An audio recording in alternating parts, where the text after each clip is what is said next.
Fala, rapaziada, beleza? Rapaziada, tô com um probleminha aqui no Celta hoje e eu preciso saber se alguém de vocês consegue me ajudar, cara. Vou mostrar aqui pra vocês. Cara, hoje eu fui fechar o carro, hoje não, faz uns 2 dias já. Fui fechar o carro, fui travar o carro e tá fazendo esse barulho aqui, ó.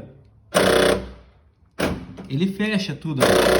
Ele fecha aqui e tal, mas ele tá fazendo esse barulho aí. Já tirei o forro da porta aqui, tirei aqui, ó. E cheguei no motorzinho dele ali, que é aqui dentro. Só que agora, rapaziada, tem que trocar esse motor. Não sei se vai dar pra ver por causa do escuro. Tem que trocar esse motor aí, porque eu acho que é ele que tá fazendo barulho. O resto aqui tá tudo certinho. Só que eu não tenho esse motor. E eu não sei se dá pra trocar só o motorzinho, ou tem que trocar, no caso aqui, a fechadura aqui inteira, sabe?